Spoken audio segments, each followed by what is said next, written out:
Hermanos, no me ponéis vosotros nervioso. Tengo una confianza que algunas veces el abuso de esa confianza pues raya lo que es. Digo que el abuso de confianza entre vosotros algunas veces raya la insolencia, ¿verdad?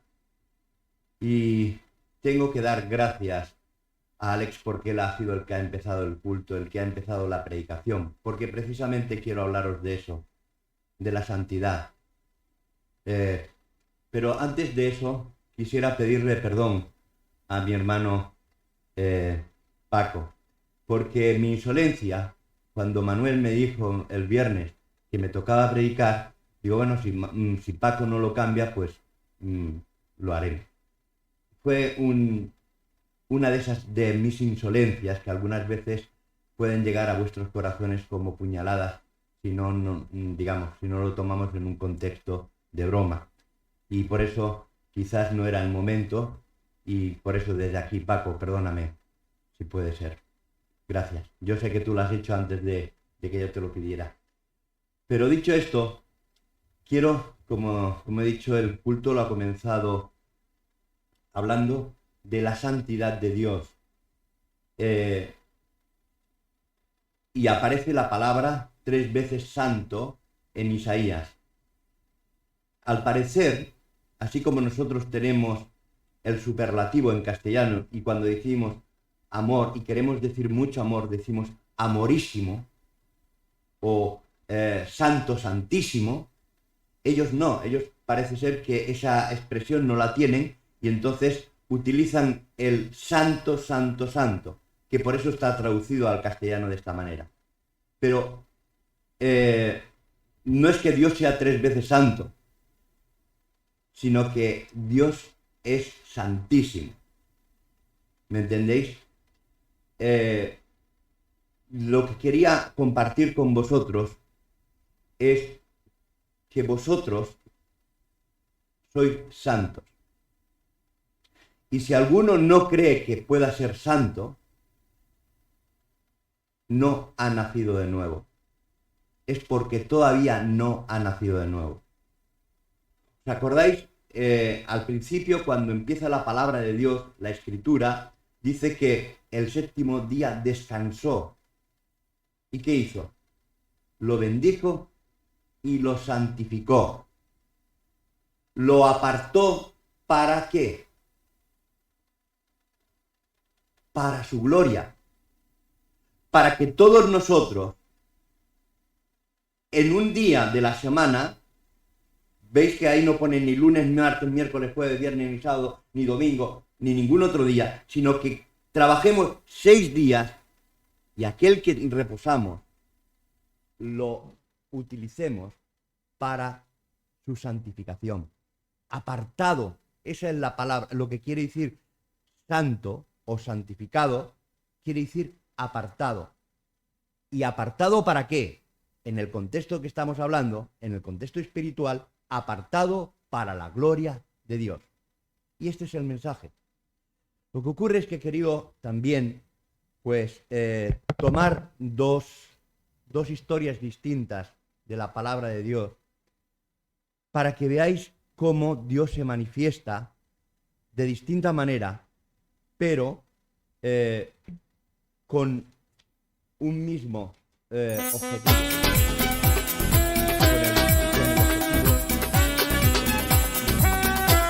objetivo. He dejado las gafas. Perdonadme un momento. No.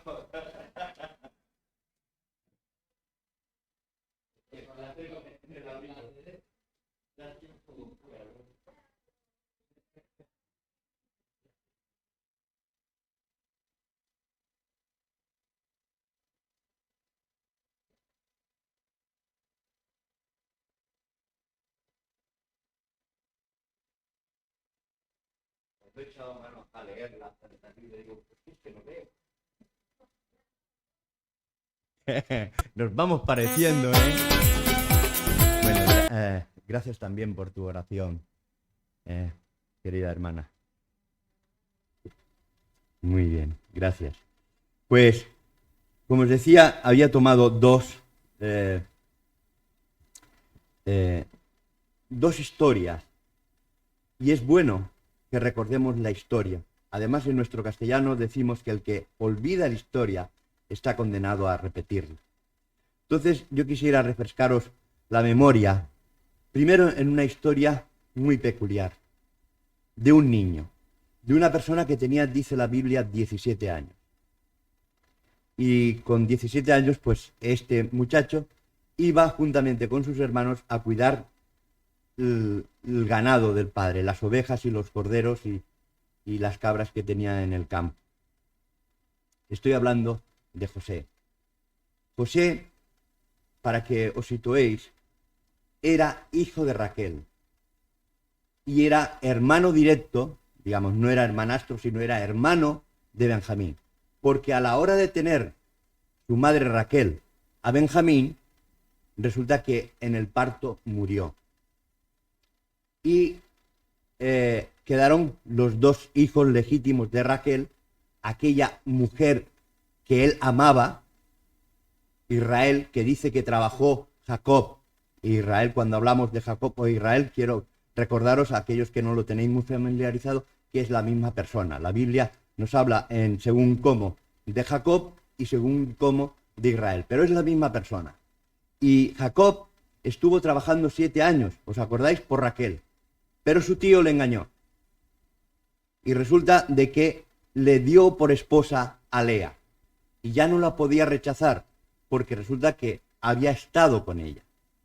Entonces, él no le importó trabajar otros 7 años más por Raquel. Pero Raquel no le daba hijos. Entonces hubo una competencia entre hermanas. Aquella competencia era de que, Lea sí que le podía dar hijos, y tuvo a Rubén, tuvo otros hijos, pero resulta de que Raquel lo que le dijo: llégate a mi concubina, es decir, a aquella mujer que era, pues su mano derecha y que era su esclava, ¿no? Y entre la esclava de Lea y la esclava de Raquel y Lea tuvieron los 10 hijos, pero los dos más pequeños los tuvo Raquel, que fue José y Benjamín. Dicho esto, vamos a ver la historia de José. José era un muchacho que tuvo, en cierta manera, la torpeza de contarle aquello que el Señor le había revelado en sueño. Es la única torpeza que yo le veo. Lo digo torpeza porque los hermanos, al contarle el sueño que tuvo de las espigas y el sueño que tuvo de las estrellas y del sol y de la luna, como se lo había contado a los hermanos, pues los hermanos le llamaban el soñador. Le llamaban... y como veían el amor que profesaba Jacob por aquel niño, de tal manera que le había hecho incluso un vestido especial, una túnica muy especial. Y todo eso les producía a los hermanos envidia. Hasta el punto que llega un momento que su padre le manda a que vaya a ver a sus hermanos que estaban en Siquén, me parece que era el lugar donde se encontraban, guardando el ganado, y que le trajese respuesta de ellos. Cuando lo vieron venir los hermanos, determinaron matarlo. Pero Rubén se antepuso a ello y lo que dijo es: metámoslo en un agujero, en un pozo que había, que estaba seco. Finalmente, vosotros sabéis que determinaron venderlo a unos mercaderes que venían con especias y aromas, perfumes y todas estas cosas, ¿no? Y lo vendieron a estos mercaderes. Pero cogieron la túnica de él y cogieron un cabrito. Dice que le rociaron la sangre y le hicieron creer a su padre de que lo había matado las fieras del campo. La Biblia nos explica muy detalladamente que Jacob estuvo llorando, estuvo de luto mucho tiempo por su hijo. Pero los mercaderes, sabéis que lo vendieron a Potifar. Potifar era un capitán de Egipto que tenía pues una buena hacienda, una buena casa, tenía criados y criadas, y dice la Escritura que lo puso al mando de su casa, y todo lo que José hacía prosperaba. ¿Por qué? Porque Dios estaba con él.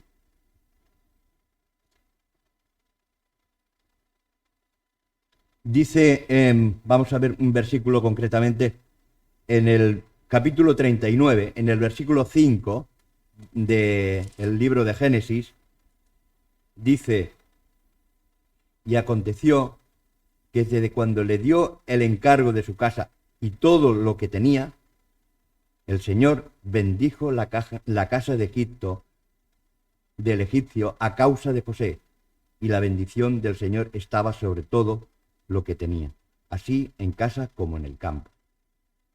Todo lo que estaba haciendo José, el Señor lo prosperaba, dice la Escritura. ¿Y eso cuando sucede?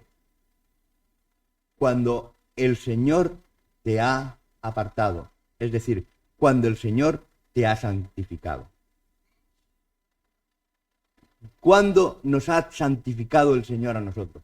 Desde el día en que creísteis, fuisteis sellados con el sello del Espíritu Santo. Dios sigue obrando de la misma manera que lo hacía en los tiempos antiguos. Cada uno lo puede experimentar en sus propias carnes. En la medida que tú quieres apartarte del mundo, en la medida que tú quieres ser obediente a las cosas del Señor, el Señor te santifica. Y digo que el Señor te santifica porque es lo mismo que la salvación. La salvación no es por tu esfuerzo. La salvación no ha sido por mi esfuerzo, pero la santificación tampoco. La santificación es un lugar que Dios nos ha puesto. Y es un lugar apartado para, como hemos dicho antes, para su gloria. La santificación es para su gloria. Y en la medida en que yo obedezco a mi Señor, el Señor va prosperando o va disminuyendo las cosas de mi vida. Yo os puedo hablar de ello. Puedo hablaros de mi propia experiencia, pero no sirve de nada, de mi torpeza y de las cosas buenas que me han sido de bendición. Y pienso que cuando todos miramos nuestra historia de atrás, nos damos cuenta de nuestros errores y de nuestros aciertos. Y para los jóvenes, mientras más fieles seáis al Señor, mientras mejor le obedezcáis, aunque os parezcan momentos malos, como a José, lo metieron en el pozo, lo llevaron, lo vendieron, estaba sirviendo a alguien que no pertenece de su familia. Pero José, ¿creéis que en algún momento que le reprochó algo al Señor? Pienso que no. Por eso mismo dice la Escritura que se manifestaba el poder de Dios. Cuando tú y yo obedecemos al Señor, el poder de Dios se manifiesta. Y os alabo, hermanos. ¿Sabéis por qué? Porque en poco que os habéis movido, en poco que nos hemos movido, el Señor ha seguido bendiciendo. Sí, no sé quién, pero hay algunos hermanos y hermanas que gracias a su fidelidad, a su comportamiento, a su obediencia al Señor, la iglesia sigue creciendo. Y eso tengo que exaltarlo a vosotros, para que aquellos que lo estáis haciendo, y que lo estáis haciendo bien, lo sigáis haciendo. Sigáis orando, sigáis obedeciendo al Señor allá donde os ponga.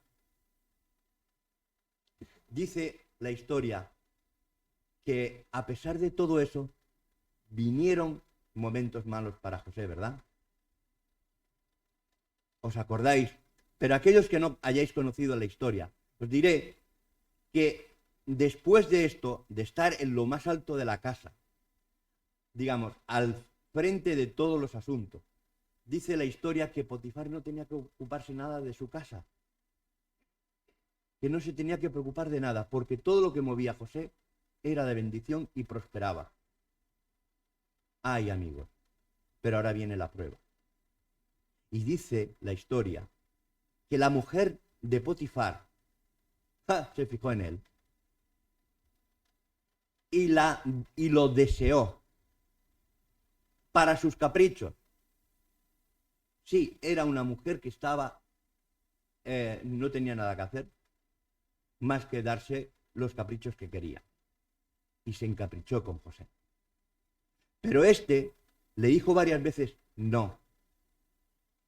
Y le dijo concretamente, fijaros, para que no sean mis palabras, sino la palabra de Dios, dice en el versículo 7, en el capítulo 39, 2 versículos más adelante donde hemos leído, aconteció que después de esto, que la mujer de su amo puso sus ojos en José y dijo, duerme conmigo.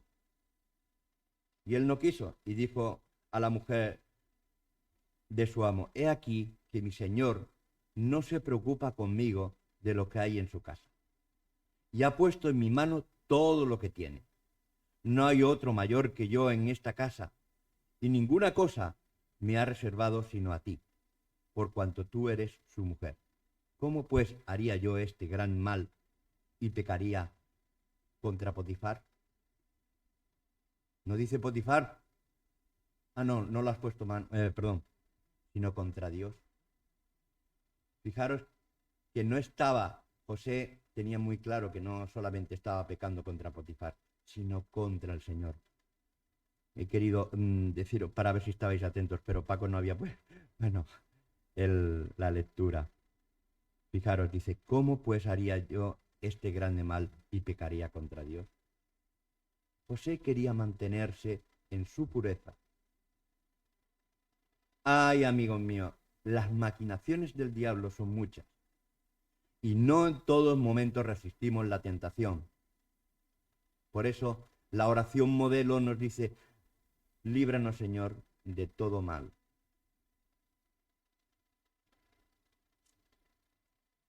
Resulta que la mujer de Potifar planificó todo, o por lo menos a mí me lo parece así, y cuando no estaban los criados ni las criadas, José tenía que venir a casa en un momento determinado a hacer unas faenas concretas, y cuando estaba solo con él en casa, volvió a insistirle para que se acostase con él.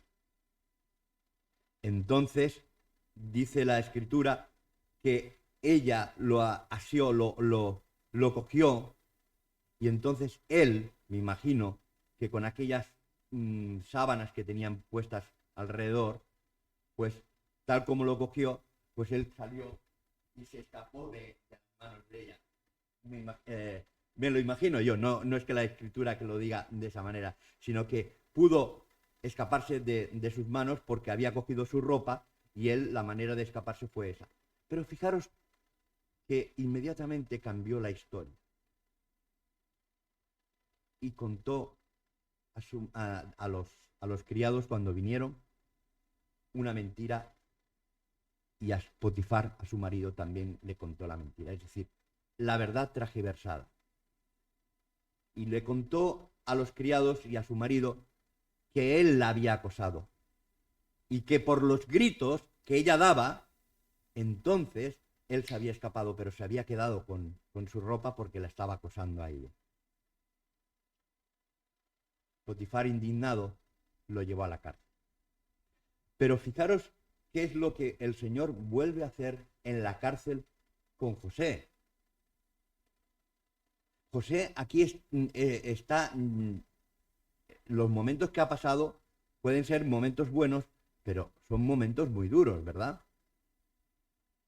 Recordad que los hermanos le envidiaban y lo despreciaban, que fue metido en el pozo, que ellos mientras comían pan, él no probó ni miaja, que lo sacaron y lo vendieron, que estos lo vendieron en Egipto a Potifar, y que allí, cuando todo iba bien, cuando él arregló el asunto, El problema que se encontró fue que lo difamó su propia, la mujer de Potifar. Y Potifar, engañado, tuvo que llevarlo y meterlo en la cárcel. Bien, allí el Señor también estuvo con él. Fijaros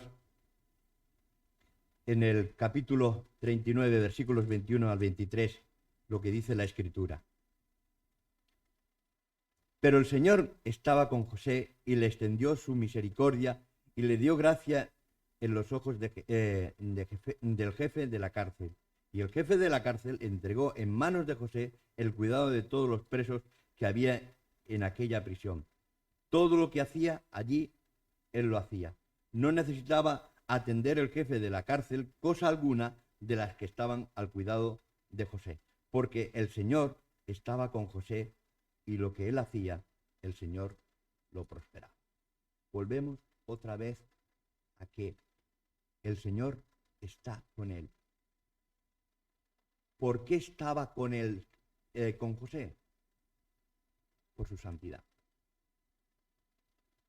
¿Os acordáis lo que dice el Pedro en su primera carta? Sed santos, como está escrito. Sed santos, ¿por qué? Porque yo soy santo, dice el Señor.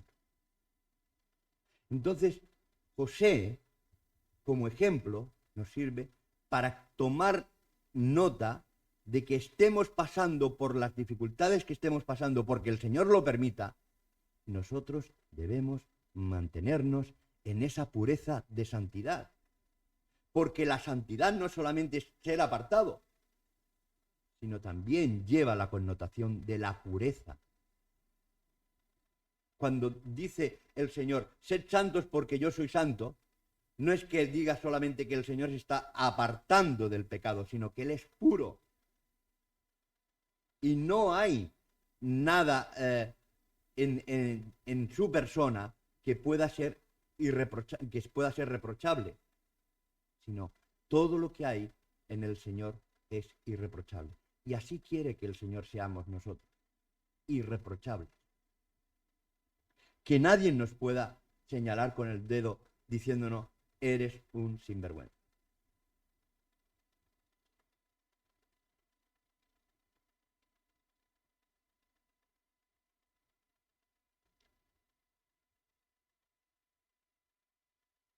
Finalmente,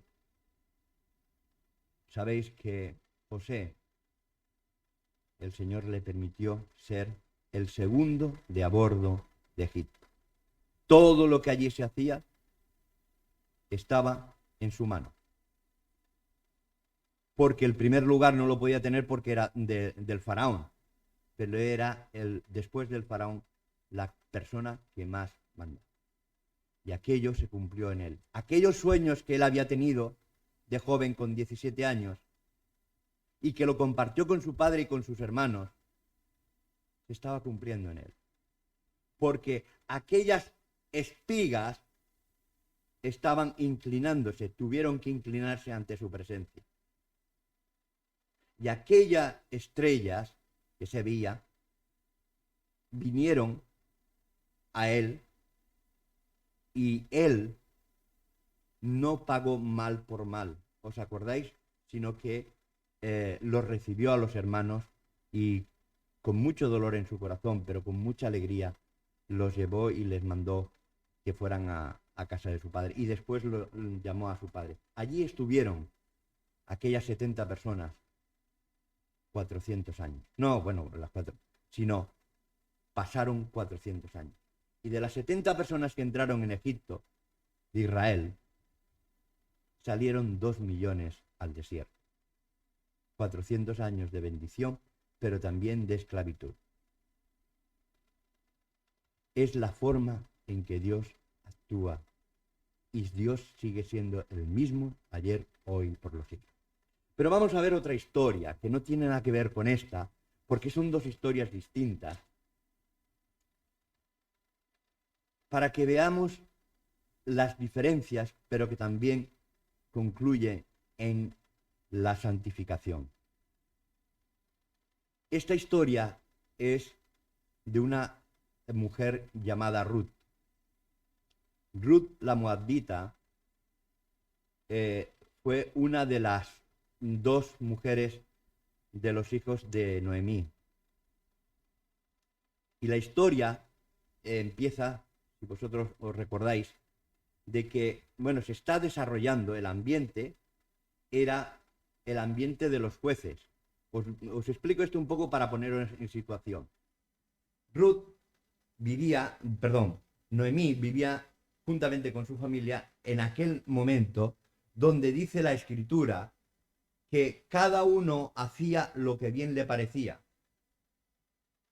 Hoy, dicho con otras palabras de nuestros días, aquello era un desmadre. Los mismos hijos de Elí iban y le decían a sus esclavos: oye, coge del sacrificio, coge un poco de la mejor carne que hay allí para mí. Y los esclavos iban con el garfio y pinchaban aquella carne que se estaba asando para la gloria del Señor. Eso era un sacrilegio. Pero hasta esos puntos, y cosas, si queréis, ni más gordas ni menos, pero de todo tipo de aberraciones se estaban cometiendo en aquel momento.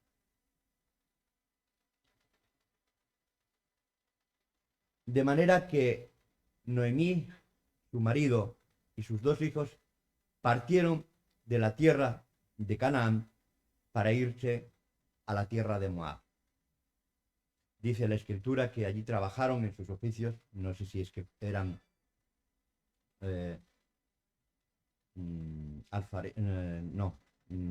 aquellos que trabajan las piedras preciosas, el oro y todo esto. Ahora sí me ha ido el nombre. Olceros, gracias. Pues dice la escritura que primero murió el marido y después murieron los dos hijos. Y entonces Noemí llegó un momento en que les tuvo que decir a sus nueras: hijas mías, iros con vuestra familia, porque yo ya no tengo más hijos. Y aunque tuviera esperanzas de tenerlo, y aunque esta noche estuviera con un hombre, no tendréis que vosotras esperar a un hijo por amor hacia él, porque pasaría mucho tiempo. Marcharos. Y fijaros cómo lo dice la palabra de Dios, que no sean mis palabras. Noemi dijo: he aquí tu cuñada se ha vuelto a su pueblo y a sus dioses, vuelve tú tras ella. Y respondió Ruth: no me ruegues que te deje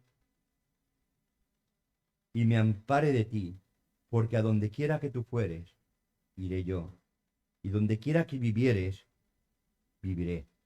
Tu pueblo será mi pueblo, y tu Dios, mi Dios.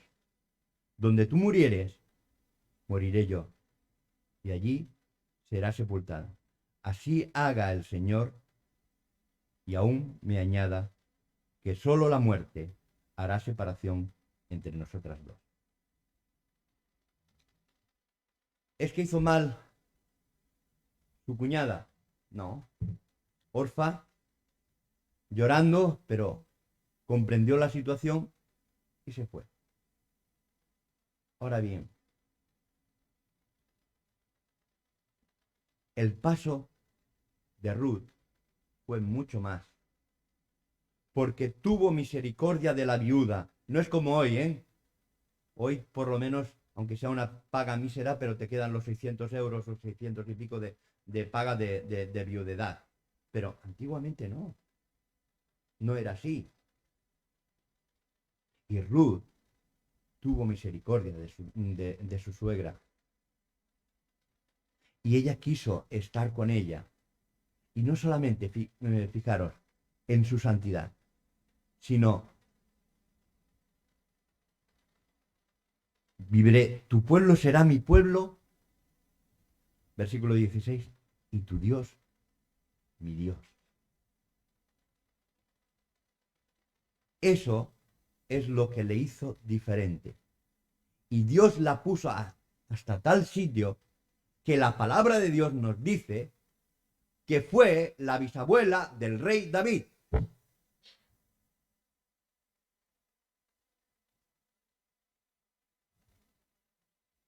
¿Queréis verlo?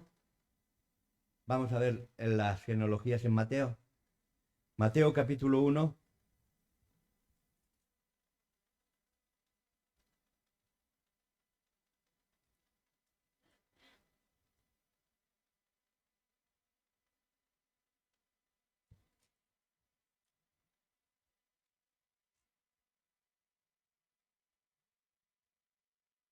Versículo 5 dice que Salmón engendró a Rahab. Rahab a Salmón. Salmón engendró a Rahab y Rahab a Boz. Boz de Ruth engendró de Ruth a Obed. Y Obed a Isaí. Isaí engendró al rey David. Luego, Ruth fue la bisabuela de aquel rey de la promesa. Es descendiente o ascendente del Señor Jesucristo, humanado.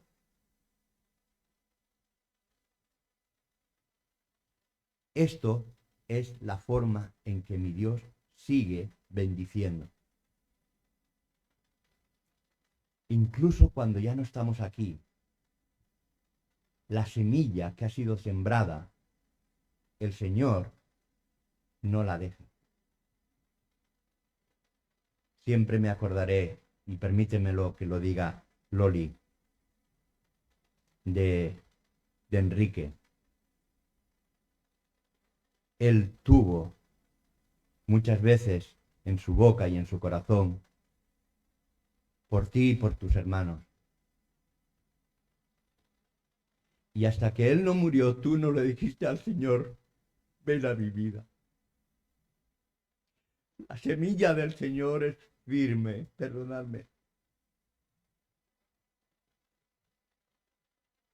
No lloro de tristeza, sino lloro de que mi Dios sigue siendo el mismo ayer, hoy, por los siglos.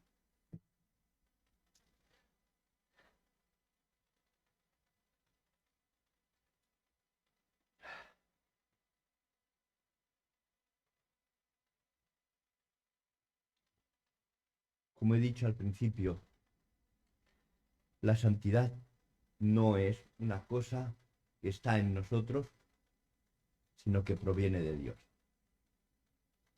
Que de la misma manera que el único que sabe si tú eres santo o no es el Señor, porque en su omnisciencia, antes de que fuese el mundo, conoció a cada uno de vosotros. Me conoció a mí y puso en el momento adecuado para que diéramos testimonio de él. Nuestra santidad debe ser algo que no puede o que no debemos olvidar nunca. Alguna vez he escuchado decir a alguien, ¿cuál es la voluntad del Señor para mí? ¿O cuáles son mis dones? ¿Qué es lo que tengo que hacer? Míralo en la palabra.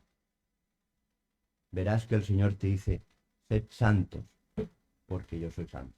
¿Cuál es mi ministerio? La santidad. ¿Cuál es tu ministerio? La santidad. ¿Entendemos esto? Todos ya estamos llamados a ser santos, porque hemos nacido de nuevo. No a vivir lo que vive el mundo, porque eso es entremezclarnos con ellos. Que no es lo mismo ir a testificarle que convivir. ¿Me entendéis? No es que yo no pueda o me esté prohibido sentarme a la misma mesa que un pagano, una persona que no sea un cristiano. No. Es que yo en esa misma mesa me avergüence de dar gracias porque hay uno o dos o los que sean que no creen en Dios. Yo tengo esa libertad en Cristo. Aquí, ahora y después. Y si alguien me la quiere quitar, yo no debo de ceder. En el sentido de que no me puedo avergonzar de mi Señor. Eso es lo que no debemos hacer. Cuidarnos en nuestra santificación. El Señor ya te mostrará dónde tienes que ir. El Señor ya nos mostrará lo que tenemos que hacer. Pero sobre todas las cosas, que seáis santos. ¿Para qué? Para su gloria y para su honra. Que el Señor nos bendiga y que nos haga un poquito más, si es posible, más santos, en el sentido de querer hacer la voluntad de Él, obedecerle en todo aquello que nos pide. Amén.